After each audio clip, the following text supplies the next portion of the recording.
ಜ್ಯೋತಿಷ್ಯರನ್ನ ಕಾಲೆಳಿತಕ್ಕಂಥದ್ದು, ವ್ಯಕ್ತಿ ಬಗ್ಗೆ ಮಾತಾಡ್ತಕ್ಕಂಥದ್ದು ಅದೆಲ್ಲ ಓಕೆ. ನನ್ನ ಬಗ್ಗೆ ಮಾತಾಡ್ಕೊಳ್ಳಿ, ನಮಗೇನು ಟೆನ್ಷನ್ ಇಲ್ಲ. ಬೈದ್ರೆ ಬೈಕತ್ತಾರೆ ನಮ್ಮನ್ನು. ಸಬ್ಜೆಕ್ಟ್ನ ಬೈಬೇಡಿ, ನನ್ನನ್ನು ಬೈಕೊಳ್ಳಿ, ಏನು ತೊಂದರೆ ಇಲ್ಲ. ಎಷ್ಟು ಬೇಕಾದ್ರೂ ಬೈರಿ, ಏನು ಬೇಕಾದ್ರೂ ಟ್ರೋಲ್ ಮಾಡಿ, ಏನು ಬೇಕಾದ್ರೂ ಕಾಲೆಳಿರಿ, ಟೆನ್ಷನ್ ಮಾಡ್ಕೊಳ್ಳಲ್ಲ, ತಲೆನೇ ಕೆಡಿಸ್ಕೊಳ್ಳಲ್ಲ. ಪಾಪ ಅವ್ರು ಮಾಡೋದು ಅವ್ರದ್ದು ಉದ್ಧಾರ ಆಗಲಿ ಅಂತ. ಈಗ ನಾವು ಇನ್ನೊಬ್ರದ್ದು ನಾವು ಟ್ರೋಲರ್ ರೋಸ್ಟ್ ಮಾಡೋದೇನು ಅಂತಂದರೆ ನಾನು ಉದ್ಧಾರ ಆಗಬೇಕು ಅಂತ, ನನ್ನ ನೋಡಲಿ ಅಂತಲ್ವಾ. Very simple. ಆ ಲಾಜಿಕ್ ತುಂಬ ಜನಕ್ಕೆ ಅರ್ಥನೇ ಆಗ್ತಾ ಇಲ್ಲ. ಯಾಕೆ ಇನ್ನೊಬ್ರು ಟ್ರೋಲ್ ಮಾಡ್ತಾರೆ ಅಂತಂದ್ರೆ ಅವ್ನು ಫೇಮಸ್ ಆಗಲಿ ಅಂತ ಅಷ್ಟೇ. ಇರೋ ಸಬ್ಜೆಕ್ಟ್ನೇ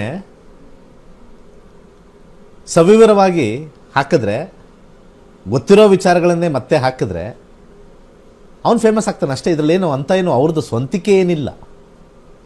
ಇನ್ನೊಬ್ಬರ ನ್ಯೂನ್ಯತೆ ಅಥವಾ ಇನ್ನೊಬ್ಬರು ಒಳ್ಳೆಯದನ್ನು ತೆಗೆದು ಹಿಂಗೆ ಅಂತ ತೋರಿಸೋದು ಫೇಮಸ್ ಆಗ್ತಾರೆ. ನಾನು ಇವತ್ತು ಏನು ಯೂಟ್ಯೂಬಲ್ಲಿ ಅಷ್ಟೊಂದು ವ್ಯೂಸ್ ಇಷ್ಟೊಂದು ವ್ಯೂಸ್ ಹೋಗಿರೋದಿಲ್ಲ, ಸ್ವಂತಿಕೆ ಎಲ್ಲಿದೆ ಅಂತ ನಾನು ಫಸ್ಟ್ ಕ್ವಶನ್ ಮಾಡ್ತೀನಿ. ಯೂಟ್ಯೂಬ್ ಅವನದಲ್ಲ, ಯೂಟ್ಯೂಬ್ ಮಾಡಿರೋನು ಬುದ್ಧಿವಂತ. ಯಾರ್ದೋ ವಿಚಾರ ತೊಗೊಂಡು ಇವ್ರು ಇಷ್ಟು ಚೆನ್ನಾಗಿ ಮಾಡಿದ್ರು ಅಂತ ಹೇಳಿದ್ರಲ್ಲ, ಅದೂ ಅವನದಲ್ಲ. ಆ ಯೂಟ್ಯೂಬು ಬಾಡಿಗೆ, ಅವ್ರು ಯಾರೋ ಇನ್ನೊಬ್ರದ್ದು ಮಾಡಿರ್ತಕ್ಕಂಥ ಸಾಧನೆ ಅವನದು ಬಾಡಿಗೆ, ಇವಂದು ಓನರ್ ತೋರಿಸ್ತಾರೆ. ಅವನದು ವ್ಯೂಸ್ ಜಾಸ್ತಿ ಮಾಡಿ ಅವ್ನಿಗೇನೋ ದುಡ್ಡು ಬರುತ್ತೋ ಬಿಡುತ್ತೋ, ಅದೇನೋ ಸೆಕೆಂಡ್ರಿ, ನನಗೆ ಅವಶ್ಯಕತೆ ಇಲ್ಲ. ಭಾಳ ನಗು ಬರುತ್ತೆ. ಈ ಪಬ್ಲಿಕ್ಕಿಗೆ ಈ ಸಾಮಾನ್ಯ ಜ್ಞಾನ ಅರ್ಥ ಆಗಲ್ಲ. ಯಾರ್ದೋ ವಿಚಾರ ತಗೊಂಡು ಅಲ್ಲಿ ಲೈಕ್ಸ್ ಹೋಗೋದು, ಇದೋಗೋದು, ಹೈ ವ್ಯೂಸ್ ಹೋಗೋದು, ಯಾವುದೂ ಸ್ವಂತಿಕೆ ಇಲ್ಲ ಅವನದು. ಅವನದೇ ಏನಾದ್ರು ಓನಾಗಿ ಐಡಿಯಾ ಮಾಡಿ ಮಾಡ್ತಾ. ಈಗ ನಾನು ಮಾಡ್ತಾಯಿದ್ದೀನಿ, ಅಸ್ಟ್ರಾಲಜಿ ಕಲಿತು ನಮ್ಮ ವಿಚಾರಗಳನ್ನು ನಾವು ಹೇಳ್ತಾ ಇದ್ದೀವಿ.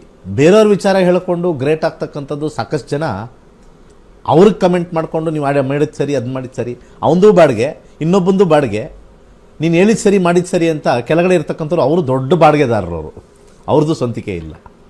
ಭಾಳ ಜನರ ಒಂದು ಮನಸ್ಥಿತಿನ ಚೆನ್ನಾಗಿ ಅರ್ಥ ಮಾಡಿಕೊಂಡು ಈ ಫೇಸ್ಬುಕ್ಕು, ಯೂಟ್ಯೂಬರು ತುಂಬ ಚೆನ್ನಾಗಿ ಮಾಡಿದ್ದಾರೆ. ಫೇಸ್ಬುಕ್ಕಲ್ಲಿ ಏನಿದೆ, ಅಲ್ಲೇನೂ ಇಲ್ಲ, show. Facebook is just A show.